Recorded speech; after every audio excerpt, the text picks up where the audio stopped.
So, yeah, good to have everybody back. Coach Crowder, Coach Bird, Coach Boos, and all my players. It's really good to see you guys. So we're on session 2. I was kind of looking ahead, and I think we're going to do session 3 next Monday, July 6th. And then Coach Sutton and Coach Tucker, guys, are looking at trying to do something football related on July 13th. We're still working out some details on that, so we'll get to you guys through email and text messages on that. But we are in session 2, and so we're going to do a brief review. And unfortunately, as soon as I start sharing my screen, if anybody comes late, I just won't be able to add them because I won't be able to see them coming in. I want to preface getting into this too today, guys. Really important for me to do this. There are a couple of strong spiritual slides that you're going to see, and that's me. That's my belief. When I believe, and you guys all know this, I tell you guys this, mentally, physically, relationally, or spiritually, you're made up 1/3 each. And so some of the points that I'm going to teach you today, I relate them a little bit stronger biblically today than I have in the past. Once again, just throwing it out there that I'm not telling you what to believe. What I'm trying to do is emphasize the character trait to really give it some teeth, some grit. So I hope you guys are all doing well. I'm going to share my screen here, and then we are going to do a brief review, no more than 30 minutes. Last week I was 29 minutes and 38 seconds, I think it said. So awesome. So we're going to try to keep it to that because I just appreciate you guys coming on in. All right, let's see here. Going up to the PowerPoint and present. Awesome. And I am now going to shrink all of you.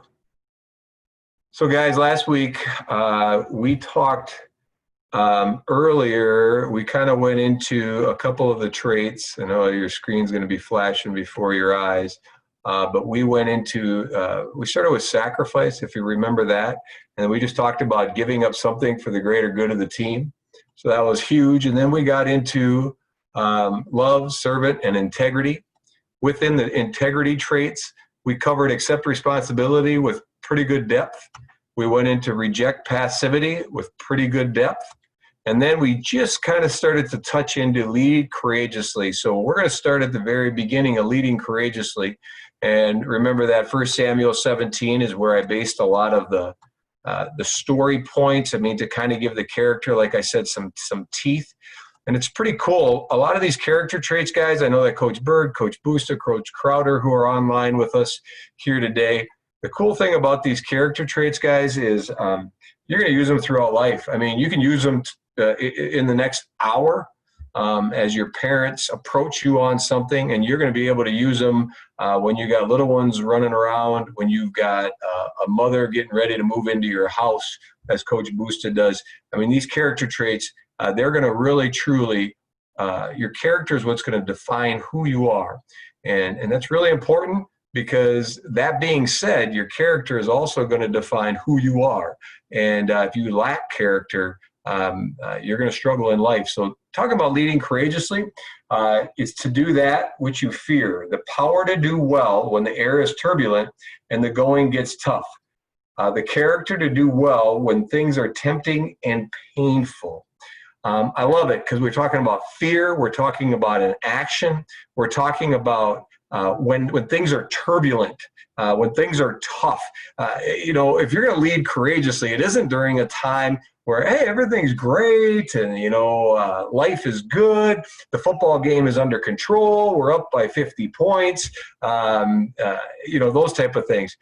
That's not courageous leadership. I'm sorry. It's just not when things are going well. It's when things are turbulent, when there are tough times, when the plane is crashing and you're the pilot trying to pull things up. That's leading courageously. When you step up to the plate and you do something, but you do it well when things are tempting and they're painful.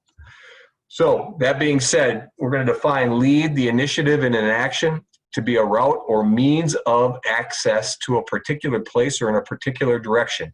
So we're going somewhere. When you're leading somebody, you're taking them somewhere. To lead means to get moving and provide direction. Courage defined is the ability to do something that frightens one. So you're going in a direction, you're providing a direction for somebody, and you're doing it at a time when it's pretty scary out there, when it's not so easy, when it's challenging, and you're able to step up to the plate and show that courage. As we continue on with this, it says, in order to be able to lead courageously, you must have fear. This being said, all of us have had the opportunity to lead courageously. Even if we are only leading ourselves, fear can come at many different levels. Remember, your fears are real. They may not be real for me, but they are real for you. And as we push through our fears and act out against them, we grow stronger. In the process, we are an example to others to push through their fears. With a team, those fears may be similar. Thus, when one person pushes forward, it often inspires others to push forward.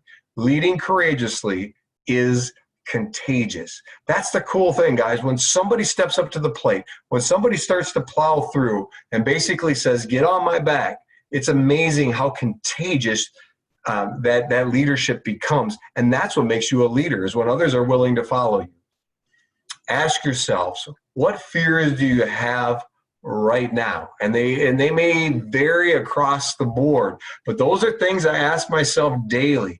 When I'm stepping into action and I'm saying to myself, why am I not doing this? If it's simply because I'm scared, I'm afraid of failure, I'm afraid of what the outcome might be and it may make me look bad. If that's the situation, I need to plow through those fears. I need to ask myself, what am I fearing, and am I willing to attack those fears? If we read Genesis 22, God's going to ask Abraham to take his son, his only son, emphasis on only. He had one kid, and sacrifice him as a burnt offering on a mountain. Verse 3 states that Abraham rose early in the morning. I love that. Of all the mornings you think Abraham would have wanted to sleep in, you'd think that the directions from God would have caused Abraham to ask either verbally or at least by his actions. See, Abraham knew he was going to a mountain to make a sacrifice. He also knew God hadn't provided anything other than his son. Abraham clearly shows direction through his actions. He gets up early, he takes his son and the essential items needed for the burnt offering, and he heads out to the mountain. Abraham, he was human. He had to have fears. In the end, we learn that God was testing Abraham to see who he really was and what he really believed. And if you read that story, guys, and you go on to that story, you're going to find out that when he got up there, he strapped his son to the altar, and he started to raise the knife above his head, and he was going to sacrifice his son. It had to take incredible courage and leadership in order to do that. He knew he needed to do it to honor God, and he understood his path. He also had great fears of losing his only son. But in showing his true character, God honored it, and God moved forward, and he allowed another sacrifice to be caught in the bush. It's a really cool story. And at the same time, I know being a dad, if I put myself in that position, the fear that Abraham must have had, but the courage he must have had in order to push through that is incredible. We move on to the last integrity, a character trait that we're going to learn as we grow in our integrity to become men of integrity, and it's remaining humble. This is one I've really been stuck on the last month, guys, because humility, as you're going to see here, is having and showing a modest or low estimate of one's own importance. Having and showing a modest or low estimate of one's own importance. I love this definition of humility. Once again, you have the action of showing. Then you have the truth that your importance is of no greater value than anyone else. This world existed before you, and it's going to exist after you. I'm going to say that again. This world existed before you, and it will exist after you. My first city conference championship came in 1996. All of you players weren't born yet. So it existed before you. I was coaching before you, and I'm going to be real. When I'm done coaching at South High School, there's going to be a football team at South High School, and someone's going to coach after my existence at South. In the story of David, David didn't go after the giant. We're going back to David and the giant as a powerful warrior.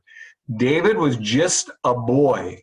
He was bringing lunch to his brothers, not old enough to be in the army. David never shouted, "Follow me." His exact words were verse 45, "But I come against you in the name of the Lord Almighty, the God of the armies of Israel, whom you have defied." He realized that he was just a boy. He knew that God was greater, and the only way he was going to make it through this was by putting God first. And even then, it would have to be God's will. You see, David understood he showed a modest or low estimate of his own importance. He knew he couldn't fight the giant on his own. He understood what it was going to take. David was a humble individual. We know that good feedback makes the best athletes. Learning is directly linked to humility. True humility is illuminated in our ability to receive feedback and move forward. You see, guys, when you're learning, so can I admit that I messed up and learn from my mistakes? Can I take responsibility for a loss and give credit for a win? Am I able to look past a bad game enough to be ready for the next one? In learning, what you're admitting to is you have something to learn. If you're willing to go to the table, that's why I like, for those of you that are here today, because I'm learning. As I read through this again, I start to think about my flaws and I learn. When you are willing to learn from others, when you are willing to take direction, when Coach Crowder gives defensive backs directions and he gives them drills to work on and he gives you assignments outside of practice, when you're willing to admit that you have something to learn, you are showing a modest or low estimate of your own importance. If you're unwilling to learn, if you think you know everything, then you are not showing humility. One who has and shows a modest or low estimate of one's own importance is someone people like to follow. People like to follow those that aren't arrogant and prideful. And those who are prideful, I will promise you, they will eventually fall. This all being said, with humility, guys, I believe very strongly as we get into our season and as we start to focus on some daily issues, as we've kind of gone through June and dealt with the racial injustices that we are facing in our country over the last hundreds of years, I mean, since our country was formed, as we go through this, I look at this point, and in the T-shirts I got you guys, they say humility on them. And the reason I'm really focused in this area right now is I believe it's where it's what got us into this problem to begin with racial injustice. Because at some given point in time, somebody along the way has put more value on themselves than somebody else. You can look at that in the oppression of our African Americans. You can look at that in the oppression of our natives, where the white male has looked at himself as greater than others. It's put us in this position.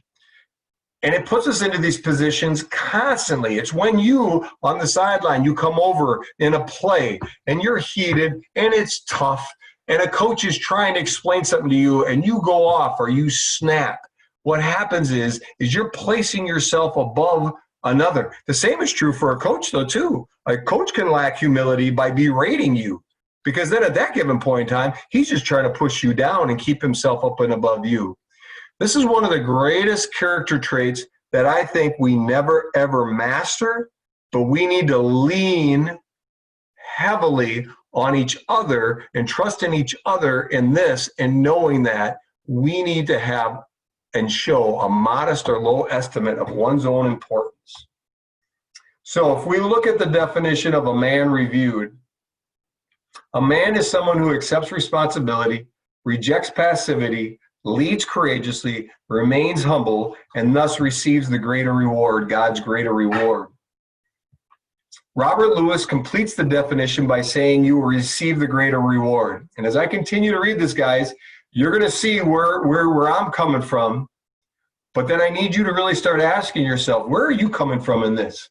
Can you honestly, if somebody said to you, you know, if you're online right now with us, if somebody said to you, are you a real man? Well, I'll be honest with you. I love Robert Lewis' definition of being a man, because a real man is somebody who does these things. And I also know that as I read on here, I'm going to show you the case of another real man that did these things.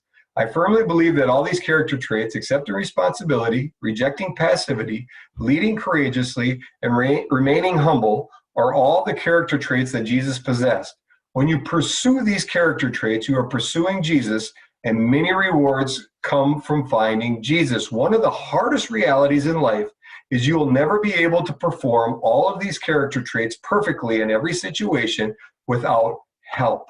I have found that for me, my belief in Christ as Lord and Savior, the one who is perfect and was able to perfect these character traits at all times and in all circumstances, has given me the ability to possess these character traits. And when I fail, I rely on the character trait of remaining humble to ask for forgiveness. In the end, I will receive the greater reward. Here on earth, by being a man of integrity, rewards will be the ability to be a leader.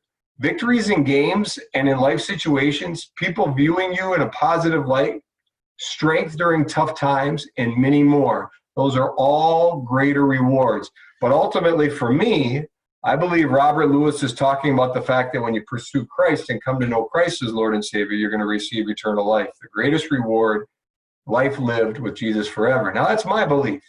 And that gives me purpose to this definition. So what I ask you is, what gives you purpose to this definition? You know, what's gonna happen when you fail at these character traits? Because I will promise you, you will. Coach Crowder, myself, Booster, this coming fall, we're gonna fail at these things. I remember clearly one time last fall, me standing in front of you and accepting responsibility for something I did wrong and asking for your forgiveness. I remember Booster following up and saying, I own up to this. I've seen Coach Crowder and the humility he shows when he coaches, because something has to give these meat. And what has to happen is when you fail, what are you going to do? Who are you leaning on to help give you strength in these? Maybe it's each other. Maybe it's your teammates. Maybe it's family.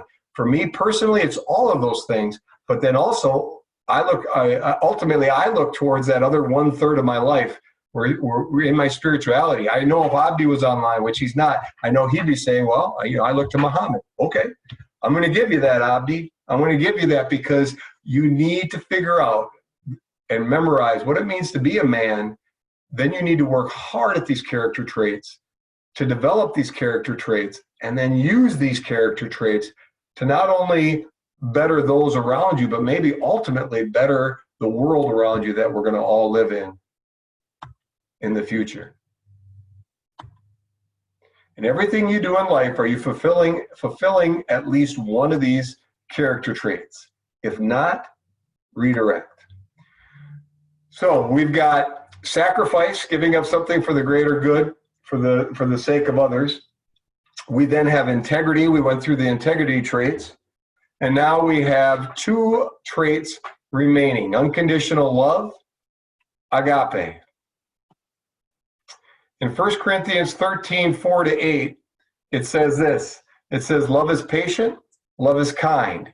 It does not envy, it does not boast. It is not proud, it does not dishonor others. It is not self-seeking. It is not easily angered. It keeps no record of wrongs. Love does not delight in evil, but rejoices with the truth. It always protects, it always trusts, it always hopes, and it always perseveres. Love never fails. So when I look at this, guys, and I started the season, I know that in football, you start talking about love and people start to look at you a little funny, kind of like football's for the, it's rough, it's tough, it's physical. I look at this, and as I take you through this, unconditional love with your teammates. When we call ourselves a South football family, it's kind of like the Lasso family with myself, my wife, and my 3 boys. We need to love each other unconditionally, just as I'm going to talk about how our football team needs to love each other unconditionally. Because when we do, ultimately, our family is going to make it through any and every situation. I firmly believe that. And we're going to not only just make it through, we're going to make it through with minimal amount of scars. Unconditional love means that there are 0 reasons you will love someone. Love is affection for, care for, befriend. As you look to lead and unconditionally love those you lead, is your love possessing these qualities? So think about these now in sense of your teammates as I pop these on the screen. Are you patient? It's huge.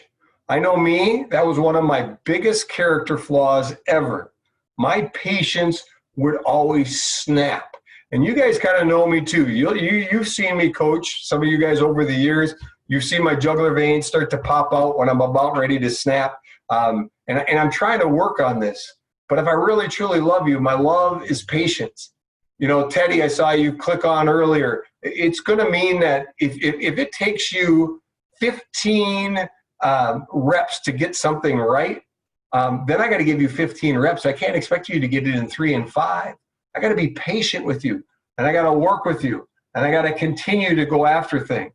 Are you kind? Think about your words and actions, your body language. I mean, those are important things. Kindness is huge. Are you envious of others? Do you want what they have and will do whatever you have to get it? That's tough, folks. I mean, so often it's really hard. I understand as a football player, especially when I was younger, when somebody else has got your starting job in front of you, it's really hard not to sit there and think, well, I'm better than them, or I'm this, or I'm that. Rather than ask yourself, you know what, I'm not going to be envious of them. I'm going to seek the coach's advice. I'm going to be willing to learn. I'm going to show my humility, and then I'm going to work on what the coach says. I think so often when we go after things, just because we want to have it and we're envious of others, it breaks down a family structure. Are you boastful? I love it. Go into an end zone and you score a touchdown. See it all the time. That's why I love the NFL now. They're doing team celebrations. I think it's great because I would sit there all the time as an offensive lineman and watch some running back celebrate, and I'd say to myself, like, you think you got there all by yourself. Are you boastful? Are you prideful? This is your inner self that others may not see, but inside you build yourself up, telling yourself how great you are. This will eventually come out. And a lot of this comes when you earn the starting job.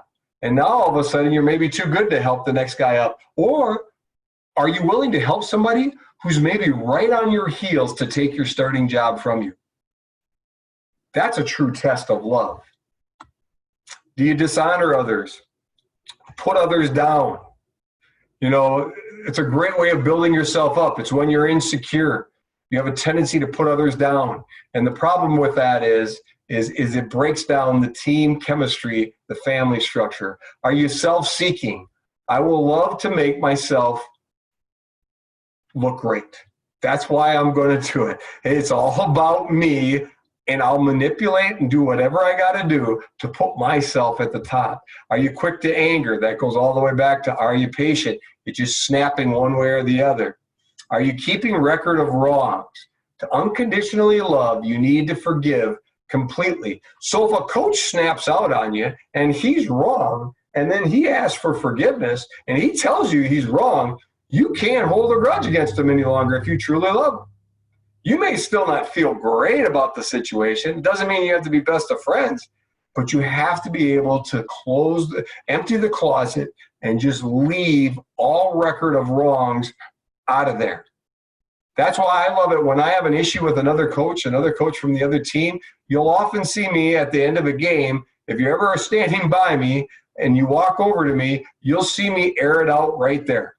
We're just going to air out our problem that I have right now. I'm going to express to you how I feel I was wronged, or you can express to me, I hope, how you felt you were wrong. But then at that given point in time, when we get to the year-end meeting, and usually some athletic director says, hey, does anybody have any issues? I got no issues because I'm not going to keep any record of wrongs. Love is not evil, but it is truthful. This is hard at times. When you love unconditionally, you have to be truthful to yourself and others. But in doing so, you can't be truthful to cause pain. It has to be truth that comes from your heart, that longs to establish and grow your relationship.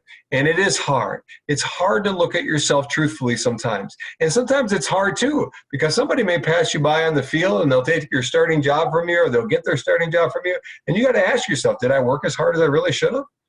Could I have worked harder? So those type of things. Truthfulness sometimes hurts, but I think it has to be a part of how you look at yourself. Are you protectful of others?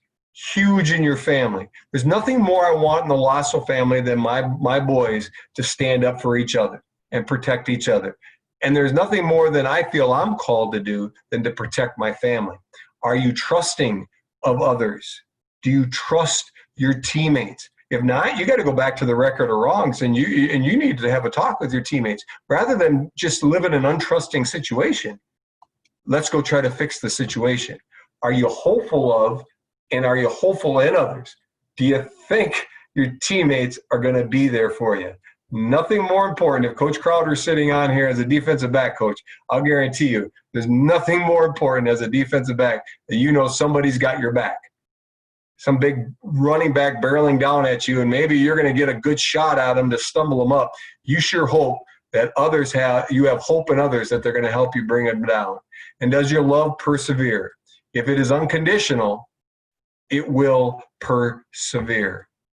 Unconditional love, like possessing the character traits of integrity we talked about, loving unconditionally is hard. For me, a relationship with Christ makes it possible. That's for me. You're coming at it from me. Tim Tebow in his book Shaken, he points out that love is what ultimately motivates you to sacrifice your life, your time, anything for someone else. He quotes 1 John 4:18. There is no fear in love, but perfect love casts out fear.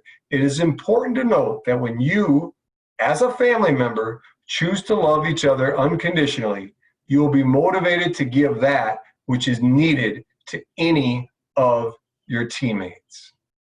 I'm going to stop sharing right here, guys. I tell you what, so we hammer away, we fly through those character traits today. And we've only got one left, and that's talking about servant. So we're going to hit that one up again. We're going to hit that up again next week. The final character trait may not even go the full 30 minutes. But at that time, we'll open it up too for some. We're going to open it up too for some question and answers as well at the end of next week. So I appreciate you guys coming. Coach, yeah. Before you begin, there were a couple of comments or questions that were said. Curtis asked, "What if you can't go to?" He said camp. I assume he meant the weightlifting. He needs a place to work.